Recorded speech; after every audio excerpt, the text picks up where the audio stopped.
Hello and welcome. Today we're doing something a little different here. Two guys talk trucks. I have a good friend of mine here with me. Want to introduce yourself? Hello, my name is Abid, A-B-I-D, for you, those of you who are confused. A good friend of Mr. Auto Avids here. As you can see, this is going to be a very, very interesting conversation. So, two guys talking trucks. Why us two guys? Well, between the two of us, we've pretty much owned almost every truck there is out there. So, let's start with what we're driving today. This is a base model 4-banger Tacoma. What do you like about it? Honestly, I've been in quite a few trucks. There's some things to like, but more things to dislike. Really? Yes. Explain. Well, I mean, it is a okay car or okay truck, but from all of the body-on-frame vehicles that I've ridden, this is one of the roughest in terms of ride comfort. Not fun at all. Not when you have a baby in the back and a wife in the passenger seat. Usually the roughness comes before the baby. Exactly. So, yeah, I mean, me personally, again, it's another one of those trucks where I like it and I respect it for what it is, but I really don't think I could live with it on a daily basis just because I'm not that rugged, off-roading, overlanding, type. For me, it's more, I like the practicality of a pickup. I like to be able to have a bed and throw things in there.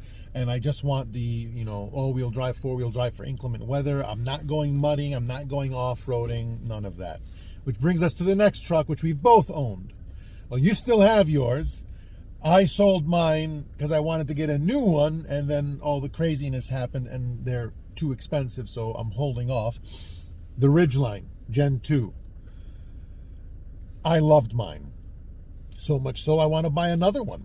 But with everything going on, I'm not going to pay 10 grand more than I paid for the last one brand new. So I'm just going to hold out for a little bit. What about you?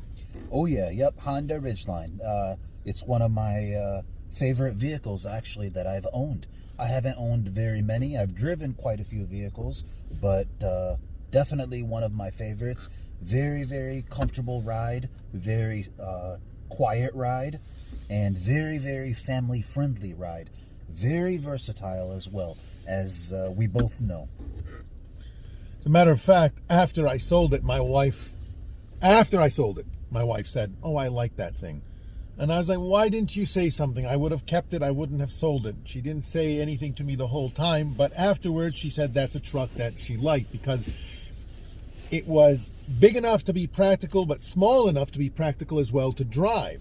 It wasn't some big, hunking, overly large truck like some of them. And then I guess the next one in the midsize segment, we might as well knock it out, the Frontier. I've owned a few Frontiers, the older ones. I like them. Yeah, they got long in the tooth for a while, but they were one of the most reliable, inexpensive pickups you could buy. And if you just needed a pickup for the sake of it being a pickup, I mean, for what they were going for, like 25 grand at the time, when you could buy them, you really couldn't beat it. I really, really like the Frontier. Yeah, it's the same bouncy, somewhat ride. Yeah, it was, like I said, archaic and very old, but it served its purpose. What about you on the Frontier? Yeah, I would have to agree. I mean, it's been around for a long time. It's one of the most loved vehicles, other than the Tacoma. As far as mid to small size pickups go, and they seem to last forever. Have minimal issues, minimal maintenance. They could haul what you need in the bed and tow a reasonable amount. So definitely, yeah, I would rate it right up there. Yeah, the one thing I think they had for a while, the problem with the Frontier was that dreaded milkshake, where the trans cooler was mixing with the antifreeze and was killing the transmission. Just like the Xteros. Yeah, because they were the same. They're basically the same. They've got that same 4-liter V6 and the same transmission. Mm-hmm. Let's pause. So what's next in the mid-size segment? The Ranger. You ever drove a Ranger, the newer ones? I have not, but I've seen plenty of Ranger drivers flying by me. So I went and checked out the Ranger when I was looking for a mid-size pickup. And I'll tell you this, they've got some decent power. And we're going to have to stop because a piece of the truck is falling off. So, Toyota, your build quality isn't what it's meant to be. Seriously, look out the window. What's coming off?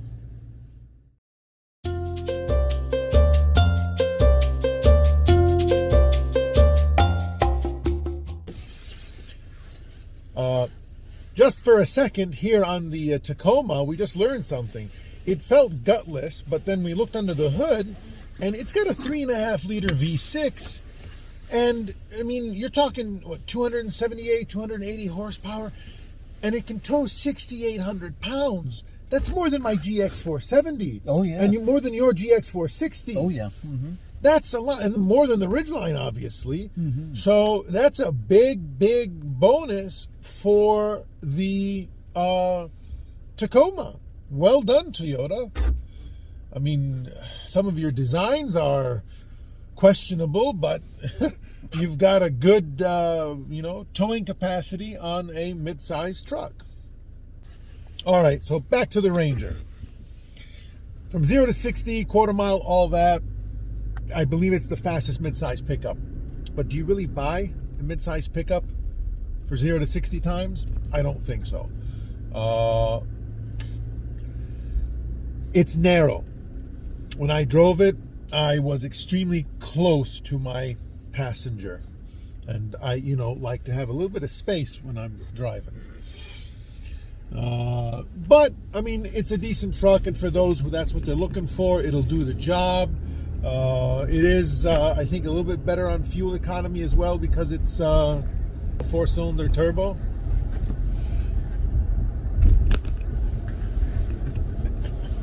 There we go. Thank you. But yeah, I mean, they're all right. I'm not too much either way about them. But for those who like them, that's fine. I drove it just the one time. They're narrow, they're small. There's not a lot of room in the bed. And that was what sold me on the Ridgeline was I could fit 4x8 sheets of plywood or drywall in the back. And as a homeowner, and I'm always making my trips to Home Depot and Lowe's and Menards, I can get my dad flex on and really haul some stuff back there. Now, the next one, it's initially what I wanted to buy, but it was too narrow, and that is the GMC Canyon. I was looking at a Denali, so we're talking about the GM twins. You test drove them as well. I did, yep.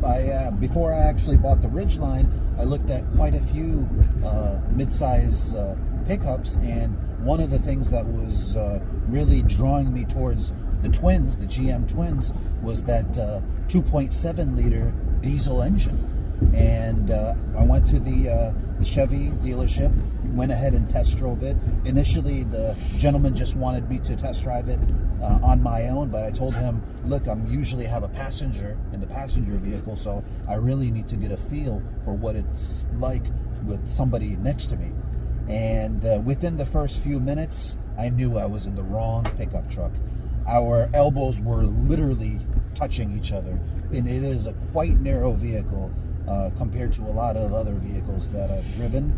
And yeah, that was it was probably the downfall of that vehicle, at least for me personally. No, same thing here. When I test drove it, it was a hot summer day, and I was all short sleeves and hot and sweaty, and so was the salesman, and we were bumping elbows, and it wasn't very sanitary, to say the least. We were both kind of sweaty and grimy, rubbing up against each other. Yeah, no, not my cup of tea. What else in the smaller mid-size segment? You got the Maverick and the new Santa Cruz, is it? The Hyundai?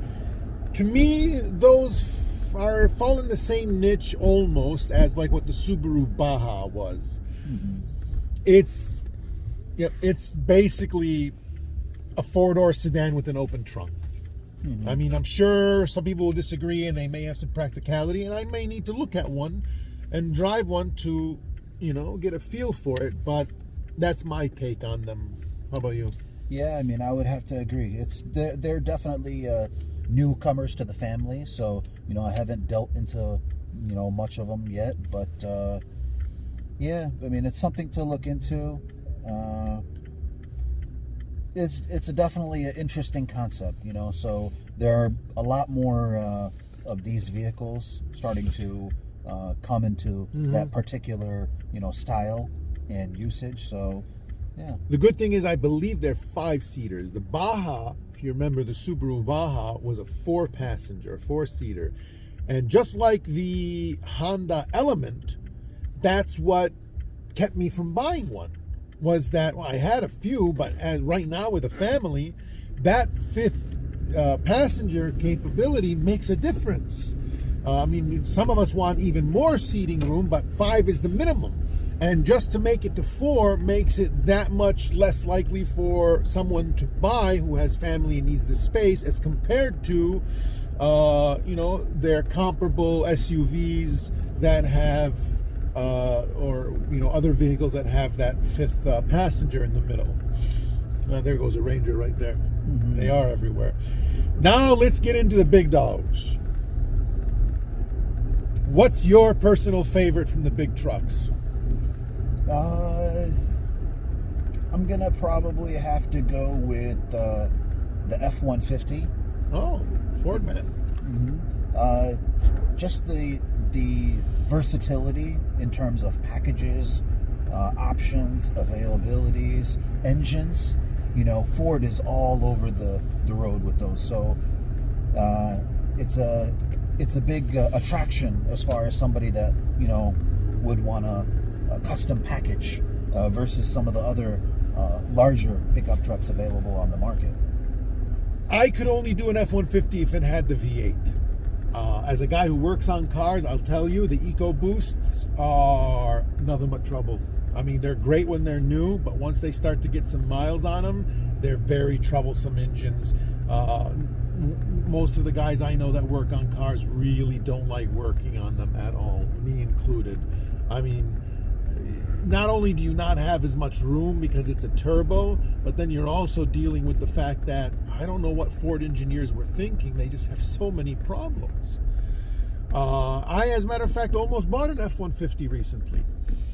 I went to the local dealership and they had a Lariat, white on black, pearl white on black with the wood trim, loaded, and it was a 5-liter V8. It was nice, but then here comes the flip side of that coin. It's damn expensive, man. Yep, trucks are damn expensive nowadays. To put it in perspective for you, $20,000 down payment, 0% financing, 0% for 72 months, and my payment was still $550, and that's with having an uncle who works for Ford. That's a lot of dough. I mean, and then a lease with, I forgot how much down, a couple grand down was going to run me like $480, a lease. So, yeah, they're really expensive. But my favorite of all the pickups, man, when it comes to the big dog, give me a Denali 2500 diesel. Oh, man. We had a friend of ours who had one. And, oh, what a truck, man. I mean, it's like a living room on wheels. You can tow Ubers and Ubers of weight with it. And there's something badass about the Denalis, man. They're just really, really sweet. I used to like the Titans. And I still do, but my favorite would have to be a Denali, even though they're really, really, I mean, you're talking north of 80 grand for a 2500 Denali. That's just outrageous. What do you think about the GMC trucks? Yeah, I mean, I would have to agree. The GMCs definitely put another level on luxury as far as the pickups and SUVs go. Very, very comfortable, very luxurious, very well appointed. But, like you were mentioning, prices are not cheap with these vehicles. A buddy of mine, he's got he leased one of the new ones, the 2.7 liter turbo. I think, is it 2.7 liter or 2. I think it's a 2.7 turbo 4-cylinder. As a matter of fact, the first one he leased had so many issues, GM took it back from him. They took it back and they gave him another one. So I mean, they still have to prove their reliability because it's relatively new, this powertrain that they're using in those. And it was quite affordable. He was paying $300 a month with 0 down. So, you know, for somebody who just wants to lease a pickup to have a truck, that's not bad. But designing, I think this time around is a little questionable. I don't like the jagged front end on the Chevys. I prefer the GMCs. They're a little bit nicer, which is typical. They always make the GMCs a little bit different. They're more expensive. But I mean, yeah, they're solid trucks. The 5.3 V8 has been around for ages. I remember when they came out, they had some issues with oil consumption. I don't know if they still do, but they run as long as you keep an eye on them. And now, the Ram. The Dodge Ram. Ah, yes. What do you think about the Ram? Rams are fun to drive. You know, they've always been very spacious. They got some very powerful engines available, and they can haul, no question about it. If I recall correctly, you had a Ram for a little while. When my one of my cars was in the shop and the insurance was paying for it, yeah, I had a Ram for a month. Wow. And Ram is definitely the perfect name because we had like 2 feet of snow and I just rammed through everything. Nothing could stop that thing. They're bigger, they're bulkier, but to buy one and own one long term, it's a mixed bag. They again, as typical with some Chrysler products, they suffer with some of the quality. You know, in long-term ownership, they rust terribly. A buddy of mine who works for Chrysler on the line had one, a tradesman that he bought. I think it was like a 15. It was 7 years old. And he had to get rid of it because it was so badly rusted, he was worried even about putting it up on the hoist. So he went to a Chrysler dealership and they took it from him, oddly, without question, and you know, paid off whatever loan he had on it and got him into something else as a lease, since he's an employee. You've driven a Ram before? Years ago, not recently. Yep, but they are fun to drive, like a lot of other, you know, larger pickup trucks. They sit well, very good line of sight, and, you know, powerful engines. So definitely fun to drive. That leaves us with, I think, just 2. The Tundra and the Titan, right? Mm-hmm. We may be forgetting something, but this is just what we're familiar with. The Titan.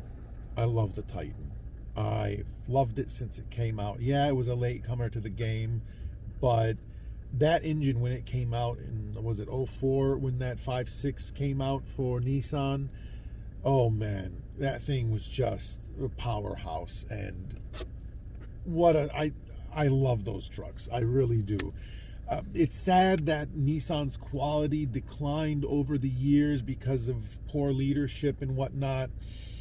I mean, we can argue that all day, but they're starting to get better. I did like the Cummins diesel option you could get in it as well, with the fifth wheel attachment in the bed. They were pretty innovative, and they were nice driving trucks. I knew somebody who had a Platinum Reserve, and I drove it for a few days. It was a nice truck, one of the newer ones. But I would own one. If I needed a truck and I could find one for the right price, I would own one. They're solid trucks.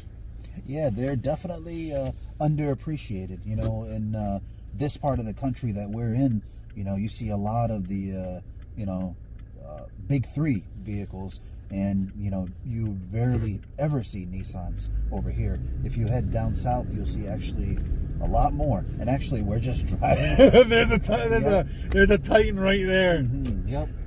So, oh yeah, so they are underappreciated, and yeah, I really do like them. I only driven one once, but it's fun to drive.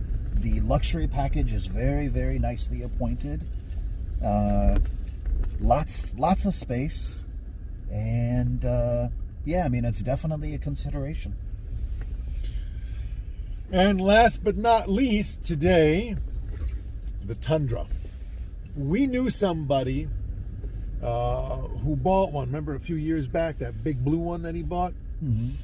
And I got to drive that thing. And let me tell you this.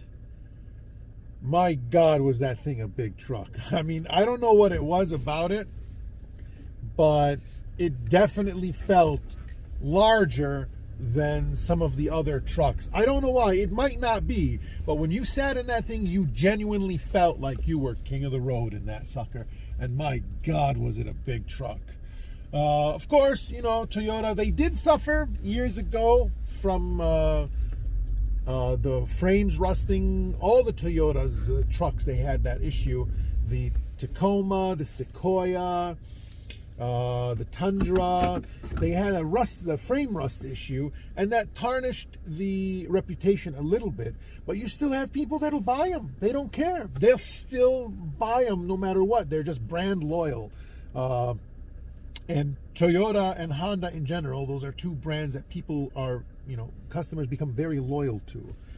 I mean, look at how many people we know that they've driven 4Runners for the past 20, 30 years. Since the 90s up until now, all they've owned is 4Runners. All they've owned is some kind of Lexus truck or Lexus car. It's just, that's how it is. But what's your take on the Tundra? It's true, yeah. I mean, there's a huge following in the Tundra community, and these vehicles are, by all accounts, bulletproof. Their engines and transmissions seem to last a very, very long time. I've read many articles and seen many videos of people reaching 500, 600, and even 1,000,000 miles plus on the original engines. So you can't go wrong with one of these. And if you are into these type of vehicles, the way they drive, the way they handle, their general sense, it's a vehicle that you can have for a very, very long time. Agreed. I mean, one of the cars or trucks that I was looking at recently was a one-owner Land Cruiser with 399,000 miles on it. Who the hell is calling me from Germany? It better be. Cars and trucks that can last a long time, while you might think, oh no, you want them to go bad sooner so customers can buy more new cars. It's not how it works. When something has a great reputation and it lasts long periods of time without giving you headache, you have a customer for life, and then their family members, and then they tell their friends, and word of mouth, and next thing you know, you have a whole family of 15, 20 people. They only buy one certain type of vehicle.